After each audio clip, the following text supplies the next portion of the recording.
Hello students, welcome to the PND coaching classes learn easily and smartly. तो आज हम देखने वाले एक क्वेश्चन जिसमें बोला गया है why are certain compounds called hydrocarbon, यानी कि ऐसे कुछ फिक्स कंपाउंड्स कौन से होते हैं जिसको हम बोलते हैं हाइड्रोकार्बन्स। फर्स्ट पार्ट है इस क्वेश्चन का। सेकंड पार्ट में बोला गया है write the general formula for homologous series of alkene, alkene and alkynes, यानी कि एल्केन, एल्किन एंड एल्काइन के लिए आपको एक जनरल फॉर्मूला लिखना है। एंड थर्ड पार्ट में बोला गया है also draw the structure of the first member of each series, यानी कि एल्केन सीरीज का या फिर एल्किन सीरीज का यानी एल्काइन सीरीज का, इन तीनों ही सीरीज का फर्स्ट मेंबर कौन सा होता है वो उसका आपको स्ट्रक्चर बना के दिखाना है। फोर्थ पार्ट में बोला गया है write the name of the reaction that converts alkene into alkane, यानी कि उस रिएक्शन का आपको नाम बताना है जो कि एल्कीन से हम उसको कन्वर्ट कर सकते हैं एल्केन में। Okay students, and next part में बोला गया है also write the chemical equation to show the necessary condition for the reaction to occur, यानी कि जब आप एल्कीन से एल्केन बना रहे हैं तो उस कंडीशन में जो नेसेसरी कंडीशन है, जो इंपोर्टेंट कंडीशन है, इसको हम छोड़ नहीं सकते, वो भी आपको उस रिएक्शन में क्या क्या होना चाहिए, क्या क्या ऑक्योर होता है, ये आपको बताना है। ओके स्टूडेंट्स, तो एक ही क्वेश्चन के अंदर बहुत सारे क्वेश्चन है, चलिए उनको वन बाय वन समझते हैं। The very first part is a hydrocarbon. क्या होता है? तो डेफिनेशन है ऐसे कंपाउंड्स जो कि कंटेन करता है कार्बन एंड हाइड्रोजन सिर्फ, only in the sense only, सिर्फ, यानी कि ऐसे कंपाउंड जिसमें सिर्फ कार्बन और हाइड्रोजन होते हैं उसको हम बोलते हैं हाइड्रोकार्बन्स। इतना क्लियर है, राइट? आगे और डिटेल में बताया गया कि स्टूडेंट्स जो यहाँ पे एल्केन्स होते हैं वो होते हैं हमारे सेचुरेटेड हाइड्रोकार्बन। पिछली वीडियो में मैंने आपको ऑलरेडी पढ़ाया हुआ है कि एल्केन क्या है एंड उसको हम सेचुरेटेड हाइड्रोकार्बन बोलते हैं। अगर आपने वो वीडियो नहीं देखे तो पहले आपको वीडियो देखनी चाहिए। ओके, एंड अनसेचुरेटेड हाइड्रोकार्बन कब होता है? जब वहां पे डबल बॉन्ड या फिर ट्रिपल बॉन्ड हो। जब डबल बॉन्ड होता है तो उसको हम बोलते हैं एल्कीन, एंड जब ट्रिपल बॉन्ड होते हैं उसको हम बोलते हैं एल्काइंस। ओके स्टूडेंट्स, चलिए सेकंड पार्ट में क्वेश्चन में बोला गया कि हमको जनरल फॉर्मूला बताना है एल्केन, एल्किन एंड एल्काइन के। तो चलिए उसकी तरफ चलते हैं। जनरल फॉर्मूला क्या होता है स्टूडेंट्स कि आप ऐसा कोई फॉर्मूला दे दो कि उसमें हम कुछ भी वैल्यू पुटअप कर दें एन के बदले में। ओके, एन के बदले में कोई भी वैल्यू पुटअप कर लें, वहां पे आपको हर चीज मिलनी चाहिए, हर एक फॉर्मूला जस्टिफाइड होना चाहिए, यानी कि उस फॉर्मूले से ही सारा कुछ बनना चाहिए, चाहे वो मेथेन, एथेन, प्रोपेन, ब्यूटेन, आप कितने भी कार्बन ले लो सब उसी फॉर्मूले से बनना चाहिए। तो ये जनरल फॉर्मूले कैसे बनते हैं उस तो मैं आपको बताऊंगा, पर स्टूडेंट्स ये बताने के पहले मैं आपको एक की पॉइंट्स बताना चाहूंगा। जो मेन बेसिक पार्ट है कि आपको एक बात पता होना चाहिए कि कार्बन के लिए आपको एन रिप्रेजेंट करना ही है कि एन नंबर ऑफ एटम्स लेंगे, यानी कि कार्बन कितने लेंगे। एंड हाइड्रोजन के लिए 2n इज कंपल्सरी। 2n आप देख रहे हैं सब जगह है, 2n इज कंपल्सरी। अब वो 2n ही रहेगा या +2 होगा या -2 होगा, क्यों कर रहे हैं that we will see. Okay, but इतना पता होना चाहिए कार्बन n होंगे एंड हाइड्रोजन 2n ही होंगे, आपको इतना माइंड में फिक्स रखना है। ओके, चलिए अब हम बात करते हैं इनका सबका हमको पहला मेंबर बताना है। पहला मेंबर क्या था? आई एम गेटिंग स्टूडेंट्स की मैंने आपको स्ट्रक्चर अभी नहीं बताया, जनरल फॉर्मूला ऐसा इसलिए नहीं बताया क्योंकि जब मैं आपको एग्जांपल से समझाऊंगा तो आपको ज्यादा क्लियर होगा। सो दोनों चीजें मैं एक साथ बताने वाला हूं। एल्केन की बात कर रहे हैं, एल्केन कब होता है? जब उनके बीच में सिंगल बॉन्ड हो। तो इसलिए एल्केन में आप एक कार्बन वाला कंपाउंड ले सकते हैं। तो एल्केन का जो सबसे पहला एग्जाम्पल होता है मीथेन। ओके, लेकिन अगर मैं बात करूं एल्कीन्स की, यहाँ पे स्पेलिंग में स्प्रिंट है, वाया नहीं आएगा। ओके, सो बेसिकली एल्कीन की बात कर रहे हैं तो वहां पे कार्बन एंड कार्बन के बीच में डबल बॉन्ड होना चाहिए, यानी कि कम से कम 2 कार्बन तो हमको लगने वाले हैं, और यहाँ पे 2 कार्बन तो जगह एथ यानी कि एथीन, राइट। एंड अगर एल्काइन की बात करें तो वहां पे कार्बन एंड कार्बन के बीच में ट्रिपल बॉन्ड होना कंपलसरी है, तो इसलिए यहाँ पे अप्लाई करेंगे हम। यहाँ पे बेसिकली 2 कार्बन कम से कम तो जाएगा ये मेथ एथ, सो एथ एंड आइन दैट इज एथाइन। ओके, बाकी कार्बन की वैलेंसी 4 होनी चाहिए, तो उस हिसाब से आप हाइड्रोजन यहाँ पे पुटअप कर लेंगे, जैसे कि मैंने आपको पिछले वीडियोस में ऑलरेडी सिखा चुका हूं। ओके, सो नाउ स्टूडेंट्स इसके बेस पे, ओके, मेथेन के बेस पे अगर हम इसका जनरल फॉर्मूला बनाना चाहें तो क्या होगा? अब देखिए यहाँ पे कार्बन कितना है? 1 है, एंड हम यहाँ कार्बन पे n ही लिख सकते हैं, ये तो मैंने आपको कंपल्सरी कंडीशन बता दिया था।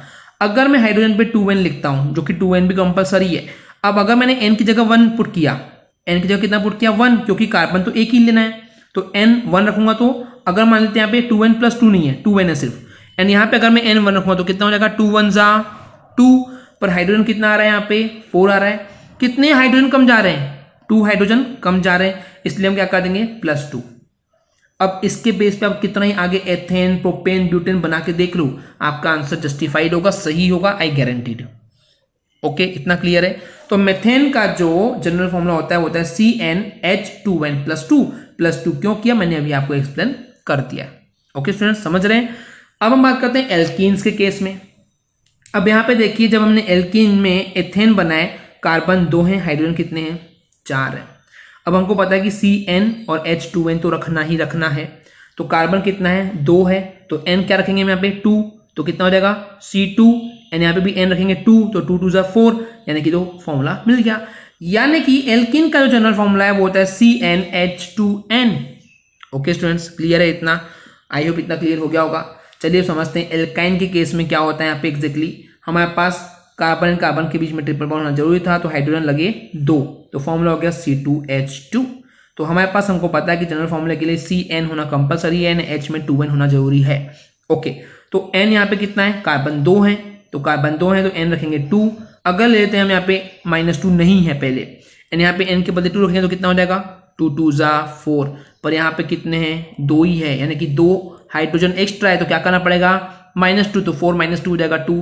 तो इस तरीके से एल्काइन का जो जनरल फॉर्मूला बनता है वो होता है CnH2n-2। Getting my point?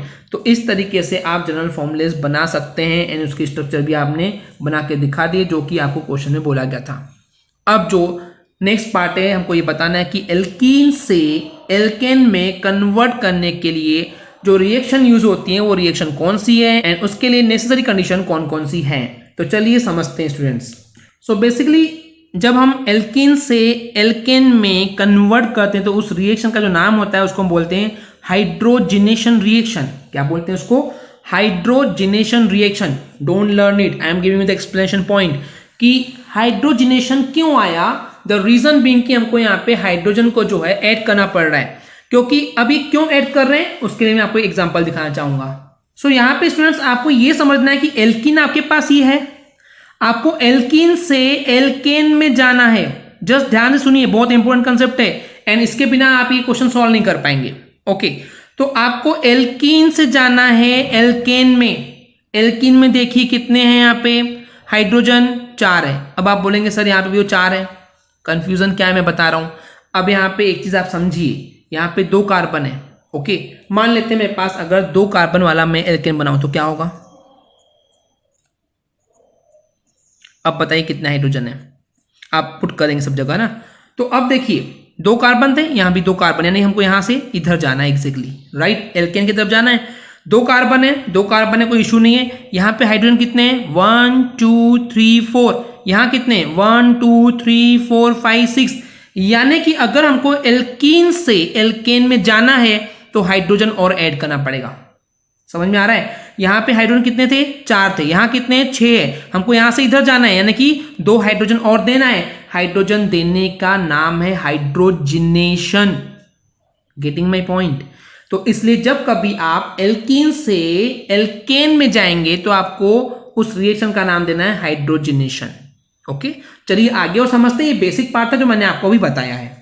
So basically यहाँ पे लिखा हुआ है कि ये इन्वॉल्व करता है, जो ये हाइड्रोजिनेशन रिएक्शन है ये इन्वॉल्व करता है हाइड्रोजन एटम को ऐड करना। बराबर बात है, इसलिए यहाँ पे अनसेचुरेटेड हाइड्रोकार्बन से हम कन्वर्ट हो पाते हैं सेचुरेटेड हाइड्रोकार्बन में। राइट है, ये अनसेचुरेटेड है, यहाँ से हम जा रहे हैं सेचुरेटेड हाइड्रोकार्बन की तरफ। राइट, यानी कि यहाँ पे जो डबल बॉन्ड है एल्कीन में उसको तोड़ करके हम कन्वर्ट करेंगे सारे के सारे सिंगल बॉन्ड में, यानी कि तब मिलेगा हमको एल्केन।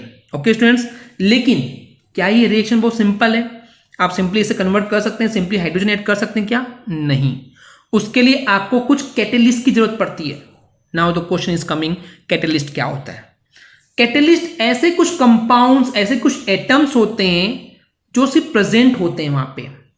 प्रेजेंट होने का मतलब है कि अगर वो प्रेजेंट होंगे तो वो रिएक्शन हो पाएगी, पर वो खुद एक्टिवली पार्टिसिपेट नहीं करते। ओके, अगर पार्टिसिपेट करेंगे भी तो वापस बाहर आ जाएंगे, यानी कि वो वैसे के वैसे ही रहेंगे। तो कैटलिस्ट किसको बोलते हैं? जो कि पार्टिसिपेट नहीं करता है बट उसका रहना जरूरी है, क्योंकि अगर वो नहीं होगा तो वो रिएक्शन ही नहीं हो पाएगी। और वो रहेगा कौन? कैटलिस्ट। अगर कैटलिस्ट रहेगा तो वो रिएक्शन इजीली स्मूथली हो जाएगी। तो कैटलिस्ट का यूज हो गया, समझ में आ गया क्या होता है। सो बेसिकली अगर हम एल्कीन से एल्केन बनाना चाहते हैं तो उस कंडीशन में जो हमको कैटलिस्ट लगता है वो कौन कौन सा लगता है? या तो निकिल या फिर प्लेटिनम। ओके।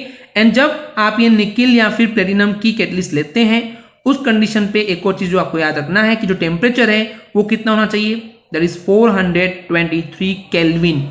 इतना टेम्परेचर होगा तब जाकर के एल्कीन से हमको एल्केन मिलने वाला है। Getting my point, right. अब इसको हमको लिखना कैसे है, रिएक्शन के फॉर्म में लिखना है। तो कोई भी एक एल्कीन ले लो एंड उस एल्कीन से क्या बना लेंगे आप, एल्केन। यहाँ पे अब देखिए एल्कीन से एल्केन कैसे बन रहा है, बहुत इंपॉर्टेंट समझना है स्टूडेंट्स। यहाँ पे 2 कार्बन थे, यहाँ 2 कार्बन है, एल्केन चाहिए सिंगल बॉन्ड ले लेंगे। ओके, यहाँ पे 2 R थे तो 2 R रखना ही है, उसको चेंज नहीं करना है। यहाँ पे भी 2 R थे, यहाँ पे भी 2 R रखेंगे, चेंज नहीं करना है। अब मान लीजिए यहाँ पे हाइड्रोजन नहीं है तो इस कार्बन की वैलेंसी कितनी हो जाएगी सिंगल बॉन्ड के कारण, 1 2 3, एक वैलेंसी बच रही है, हाइड्रोजन ऐड कर लो। यहाँ पे भी एक हाइड्रोजन ऐड कर लो क्योंकि यहाँ पे भी 3 हो रही है।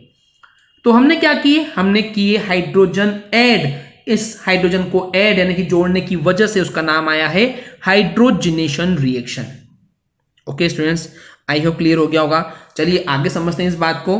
तो अगर हम बात करें कि ये जो हाइड्रोजनेशन रिएक्शन हम बोल रहे हैं ये यूज कहाँ होती है, क्या रियलिस्टिक बेस पे, क्या किसी इंडस्ट्री में ये वाकई में यूज होती है, तो हाँ, ये जो रिएक्शन है वो कॉमनली यूज होती है in the hydrogenation of vegetable oils, यानी कि जो वेजिटेबल ऑयल्स का जब हाइड्रोजनेशन करते हैं तो उस कंडीशन में भी हमको निकिल कैटलिस्ट का यूज करना पड़ता है और इस तरीके से हमको वहां पे एल्केन्स या फिर आप बोल सकते हैं जो भी फाइनल कंपाउंड मिलता है। ओके स्टूडेंट्स, आई होप आपको क्लियर हो गया होगा। अगर आपको हमारी वीडियो से कुछ भी सीखने मिला या नॉलेज मिला तो प्लीज हमारे चैनल को सब्सक्राइब कीजिए एंड वीडियो को लाइक जरूर करें। आज के लिए इतना ही, थैंक यू।